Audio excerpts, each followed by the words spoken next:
आपके जिससे कि हम आगे कार्यक्रम को आगे चला सके।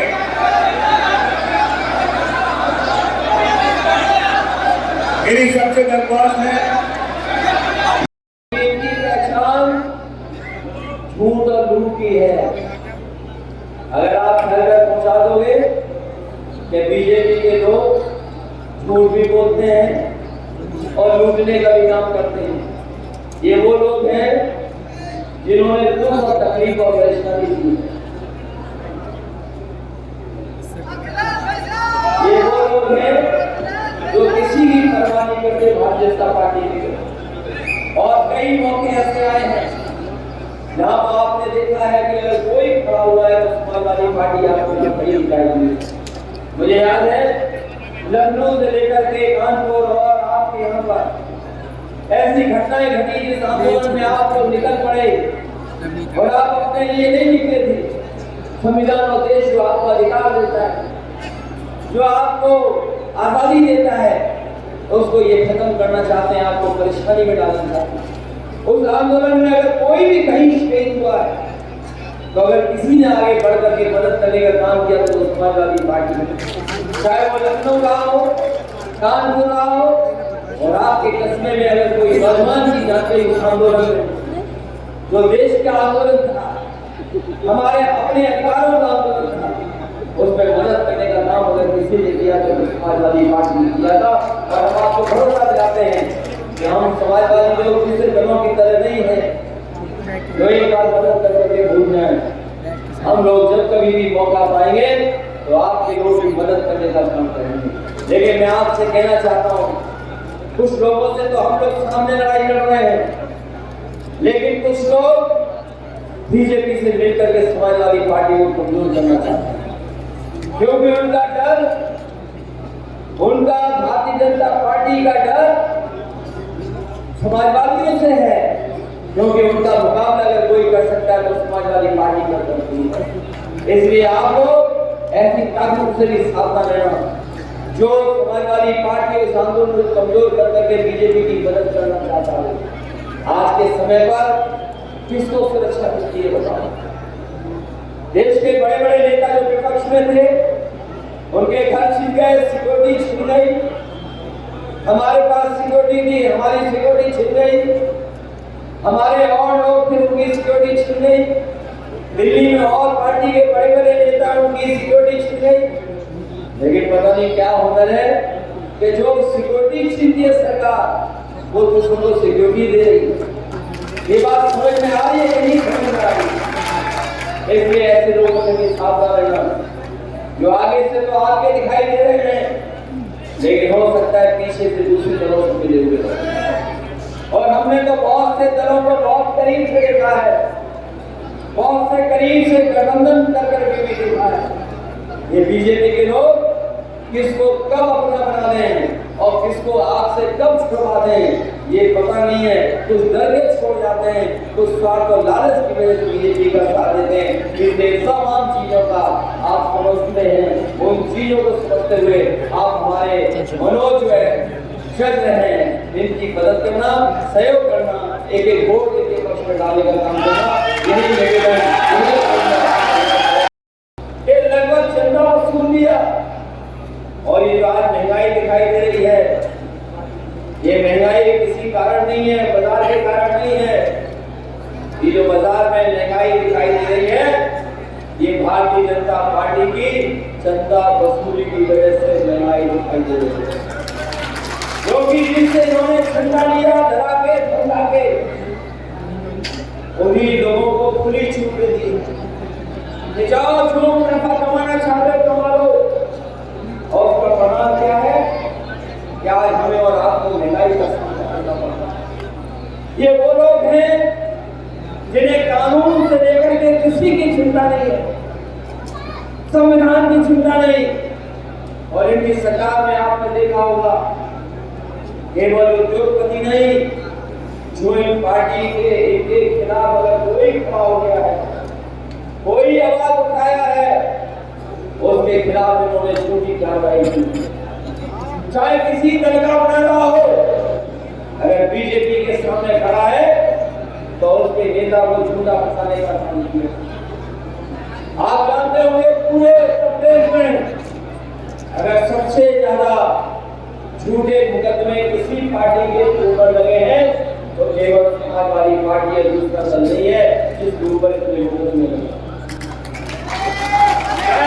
मोहम्मद आजम खान हो, उनका परिवार हो, चाहे हमारा विधायक कानपुर का इरफान हो, और चाहे और हमारी पार्टी के नेता उनको झूठा फंसा करके जेल में भेजने का कोई एक तो नहीं भेजे गए। अगर आप सूची निकाल करके देखोगे तो न जाने कितने विधायकों के खिलाफ इस सरकार ने कार्रवाई की। केवल कार्रवाई नहीं की, अभी हाल ही में आपने चुनाव देखा होगा जब राज्यसभा का चुनाव आया था, यही भारतीय जनता पार्टी के लोग जिनके पास वोट नहीं था ये चुनाव नहीं जीत सकते थे, लेकिन इन्होंने विधायकों को लालच देने का काम किया। हमारे ये विधायक बैठे होंगे वो जानते होंगे गिनती में वो कम थे, लेकिन लालच देकर के हमारा न केवल गठबंधन तोड़ा बल्कि हमारे विधायकों को भी तोड़ने का काम किया। क्या ये आपको पता है कि हमारे विधायकों को तोड़ा गया, उनको लालच दिया गया? केवल विधायकों को लालच नहीं दिया गया है, जो हमारे गठबंधन में बड़े बड़े दल थे उन्हें भी लालच देकर के तोड़ा गया। और इसलिए तोड़ा गया क्योंकि लोग घबराए हुए थे कि समाजवादी पार्टी और गठबंधन इसका मुकाबला कर लेगा, इसीलिए वो घबराए हुए थे। और आपने देखा होगा हमारे जो विधायक थे, जो हमारे विधायक उन्हें छोड़ के चले गए, उन्हें दिल्ली से सिक्योरिटी मिली, दिल्ली वालों को सिक्योरिटी मिली है, उत्तर प्रदेश से तो मिली है मिली सिक्योरिटी, लेकिन पैकेज में उन्हें दिल्ली से भी सिक्योरिटी मिली है। ये दिल्ली वाली सिक्योरिटी उन्हीं को मिलती है जो बीजेपी के सारे पर काम करते हैं, जो बीजेपी के सारे पर काम करते हैं उन्हें दिल्ली वालों को सिक्योरिटी मिलती है। हमारे विधायक जो छोड़ के गए, आप पता कर लेना, सबको दिल्ली वाली सिक्योरिटी मिल रही है। दिल्ली वाले जो सिक्योरिटी देने में उस्ताद हैं वो सिक्योरिटी दे रहे हैं, और केवल सिक्योरिटी इसलिए दे रहे हैं जिससे कि वो चुनाव में उससे लाभ ले सके। लेकिन जो माहौल है, जो परिस्थितियां हैं, जो हालात हैं जनता के सामने, उसमें वो टिकने वाले नहीं हैं। इस बार किसान, नौजवान और अंतर मुसलमान भाई इस भारतीय जनता पार्टी को निपटाने का काम करेंगे।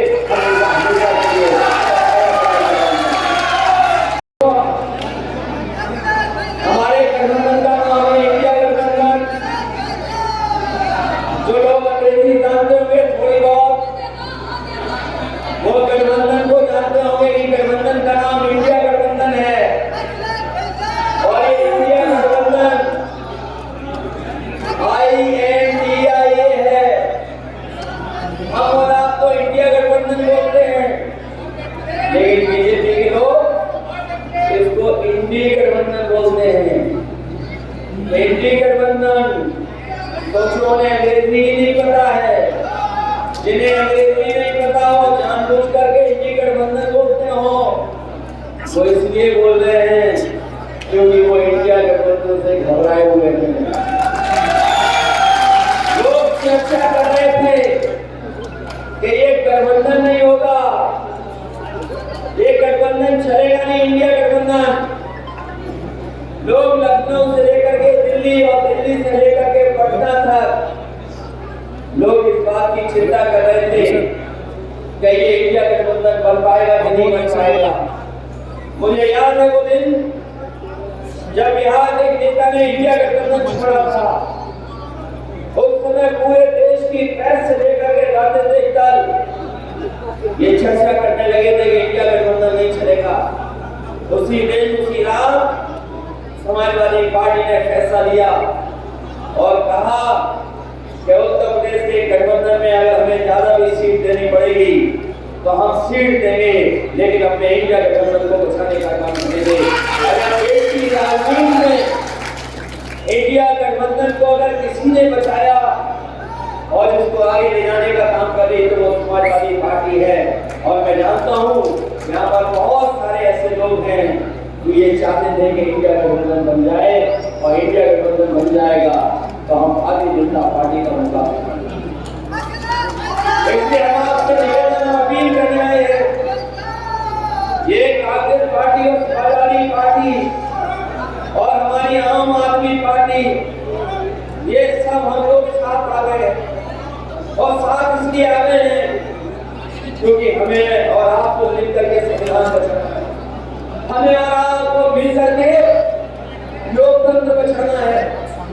और ये लोकतंत्र संविधान तभी बचेगा जब आपका एक एक वोट इस गठबंधन के पक्ष में पड़ेगा।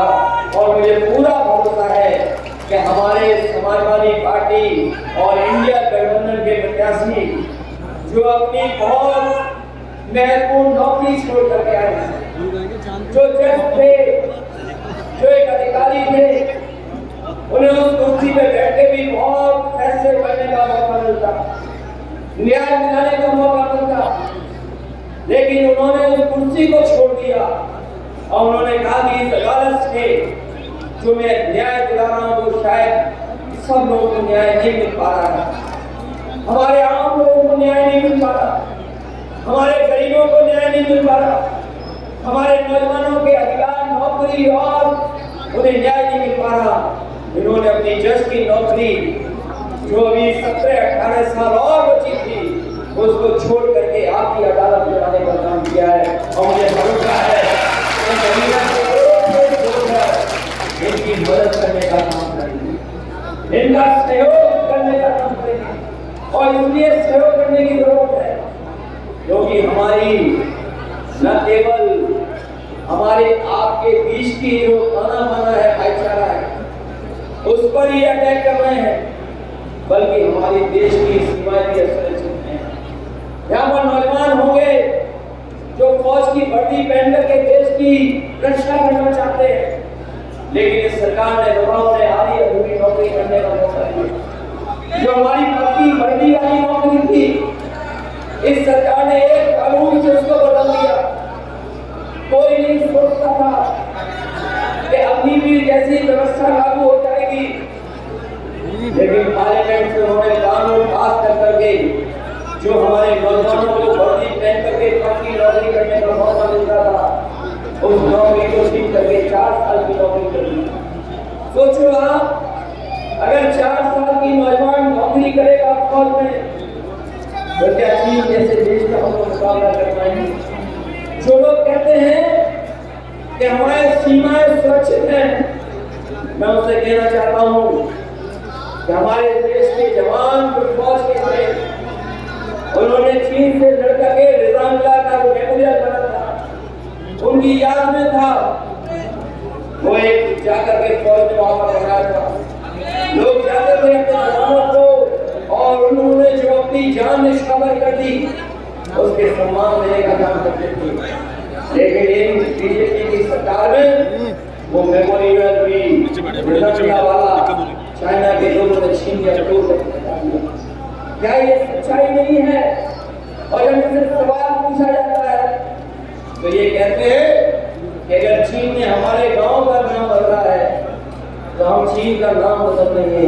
बताओ हमें कोई क्या चीन के नाम बदलने से हमारी जमीन जो छीन ली वो बात नहीं। इसलिए हम आपसे कहना चाहते हैं ये चुनाव केवल हमारे आपके भविष्य का नहीं है, बल्कि देश के भविष्य का भी चुनाव है। देश का लोकतंत्र बचेगा कि नहीं बचेगा इसका चुनाव है। बाबा साहब भीमराव अम्बेडकर जी का दिया हुआ संविधान वो बचेगा कि नहीं बचेगा इस बात का चुनाव है। इसलिए हम आपसे अपील करना चाहते हैं, जहां समाजवादी पार्टी लड़ाई में है, मजबूती के साथ पूरे उत्तर प्रदेश में मुकाबला कर रही है। जहां पर समाजवादी पार्टी के साथ खड़े लोग हैं, हमें भरोसा है कि आप लोग भी नगीना वालों और बिजनौर के लोग समाजवादी पार्टी के साथ खड़े होकर के मनोज जी का ऐतिहासिक और कभी रिजल्ट देखना चुनाव का। कुछ हम लोग आगे बढ़े, कुछ चीजें हमारी बदली, लेकिन जब हम पीछे मुड़ करके देखते हैं तो दुनिया में हम लोग कहां खड़े हैं। आज बेरोजगारी चरम सीमा पर है। जो आंकड़े बताते हैं हम और आपके बीच के लोग 90% नौजवान बेरोजगार हो गया है, न नौकरी है न रोजगार है। और जब हम खबरें पढ़ते हैं तो दुख होता है कि जो देश, जिस देश के बारे में सपना दिखाया गया कि हम विश्व में सबसे आगे बढ़ रहे हैं, हम विश्व के विश्वगुरु बन जाएंगे, वहां पर नौजवानों के हाथ में नौकरी नहीं है, रोजगार नहीं है। कुछ दिनों पहले हमने आपने खबर में पढ़ा होगा कि एक नौजवान जो अच्छी खासी उसके हाथ में डिग्री थी, वो सोचता था ये डिग्री मुझे मिल गई है, इससे मैं नौकरी हासिल कर लूंगा। नौजवान भटका इधर उधर, कोशिश की, उसने हताश हो गया, निराश हो गया। बाद में उस नौजवान ने अपनी डिग्री जला दी और जो सुसाइड नोट लिखा उसने लिखा कैसी डिग्रियों का क्या करूंगा मैं, क्या फायदा, जो डिग्री हमें नौकरी नहीं मिल सकती।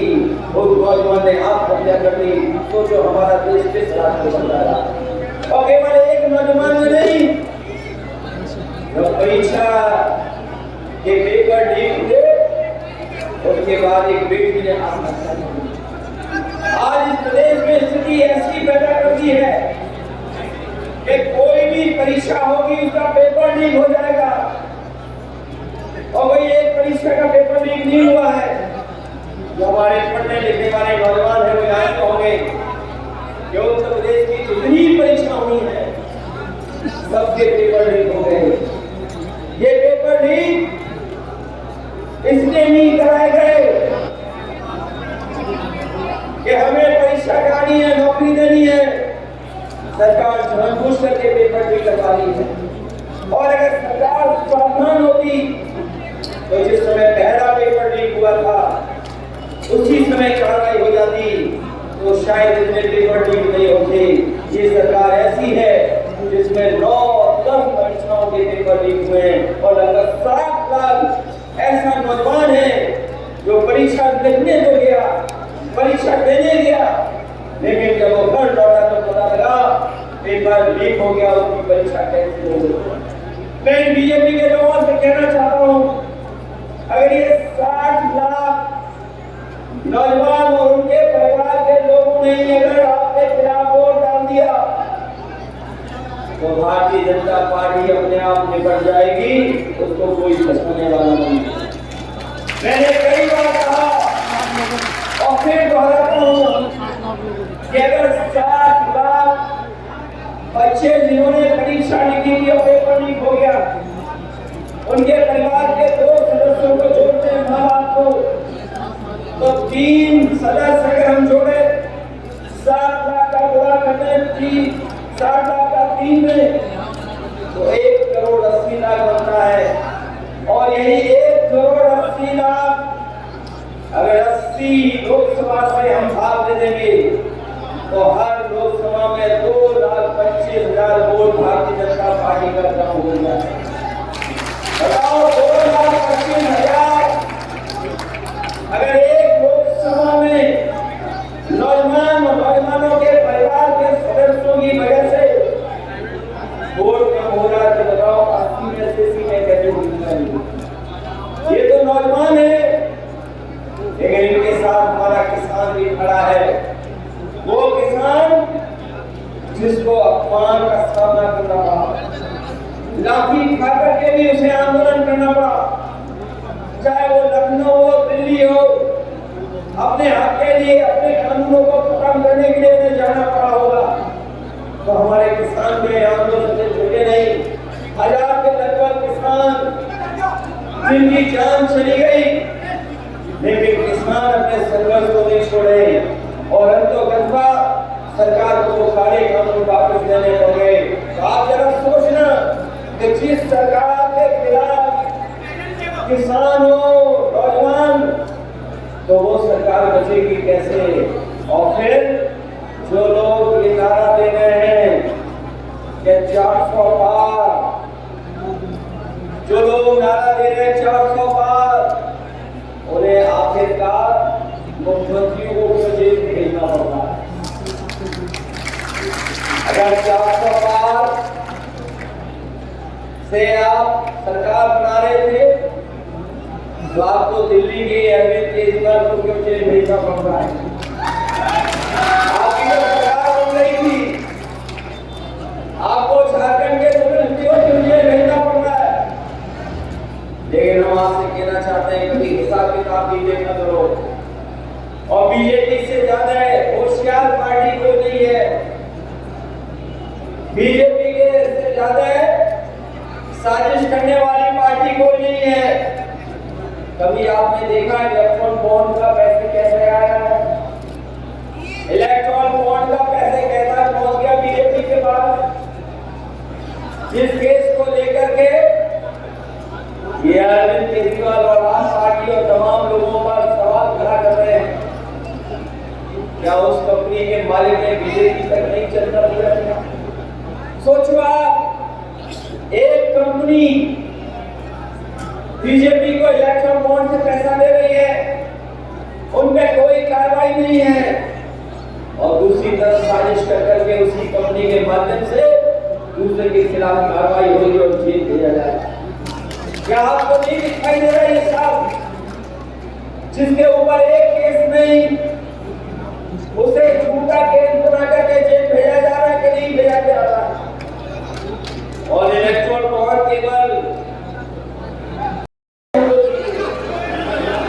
लेकिन यहाँ पर हमारी सीटों को हरा दिया गया। जिस विधानसभा में हम लोग रहते हैं, ये विधानसभा समाजवादी लोग जीत गए,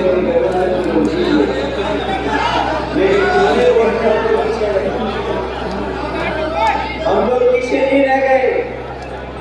सरकार ने, लोगों ने हम लोगों को हराने का काम किया। न केवल ये सीट बल्कि और बड़े पैमाने पर हमारी आपकी सरकार को बीजेपी के लोगों ने छीनने का काम किया। 22 में तो हमें हरा दिया, लेकिन मैं जानता हूँ इस बार जनता का चुनाव है, जनता ने मन बना लिया है कि जो दिल्ली में 10 साल से थे, उत्तर प्रदेश में 7 साल, कुल मिला करके 17 साल की सरकारों का कामकाज देखा है, और अभी भी जनता के बीच में तमाम बुनियादी सवालों को लेकर के उनके पास कोई जवाब नहीं। आज मैं आपसे वोट मांग रहे हो, बैसाखी का त्योहार है, बैसाखी का त्योहार जहाँ हमारे सिख समाज के लोग मनाते हैं, किसान मनाते हैं, वही हरियाणा, पंजाब और तमाम उत्तर प्रदेश के हिस्से में हमारे हिंदू भाई भी ऐसे त्योहार मनाने का काम करते हैं। हम तमाम अपने लोगों को जो बैसाखी का त्योहार मनाते हैं उनको बधाई और मुबारकबाद देना चाहते हैं। साथ ही साथ आज का दिन जो सामाजिक न्याय की लड़ाई लड़ रहे हैं वो जानते होंगे, बीपी मंडल जिनको हम याद करते हैं, पिछड़े वर्ग के लोग, जिन्होंने हमें और आपको अधिकार दिलाने का काम किया, और अधिकार कोई एक दिन में नहीं मिले हैं। ये हमारे पिछड़े वर्ग के लोगों को लगाने कितना संघर्ष करना पड़ा, निराज में कितनी लंबी लड़ाई लड़नी पड़ी, और मुझे पूरा भरोसा है कि पहले चरण का ये चुनाव, जो पहले चरण में आपको वोट करने का मौका मिल रहा है, ये पश्चिम की हवा जो हमारे दूसरे हिस्से में उत्तर प्रदेश में जाएगी, हमें पूरा भरोसा है कि पहले चरण में ही भारतीय जनता पार्टी की कोई मौनी नहीं होने वाली है। गठबंधन की शुरुआत आपको करनी है। यहाँ जितने लोग हैं ये सब राजनीति को समझते हैं। समाजवादी पार्टी ने समय समय पर गठबंधन करने का काम किया। पिछली बार भी जो गठबंधन हुआ था हमारी कोशिश थी कि भारतीय जनता पार्टी को हम हरा ले जाए। एक प्रदेश में हम लोगों ने गठबंधन बनाया, हम लोगों ने मुकाबला किया और ऐसा मुकाबला हुआ कि जनता ने हमें पूरा समर्थन दिया और ऐसा समर्थन कभी नहीं मिला था जैसा जनता ने पिछली बार 2022 में समाजवादी पार्टी और गठबंधन के पक्ष में दिया। एक लंबा संघर्ष किया और आजादी के बाद जब मंडल कमीशन बना उसके बाद जाकर के हमारे पिछले लोगों को हाथों मिला। आजादी के इतने दिनों के बाद भी जो हमें सम्मान और अधिकार मिलना चाहिए था आम नागरिक को, वो सरकारें नहीं दे पाई। लेकिन जिस तरह की सरकार ये आज सरकार में है, भारतीय जनता पार्टी जो आज सरकार में है, ये ऐसी सरकार है जो हमारे हाथ में सब अधिकार छीन लेगी, हमारे संविधान को बदल देगी, हमारे लोकतंत्र को खत्म करने की साजिश हो रही है। ये लोकतंत्र, ये संविधान कोई आसानी से हमें नहीं मिला है, इसलिए न जाने कितने लोगों ने अपनी जान को निछावर कर दिया और जिन्हें अपना इतिहास याद होगा वो जानते होंगे देश की आजादी में जितने हिंदू भाई खड़े थे उसके साथ साथ कंधे से कंधा मिला करके हमारे मुसलमान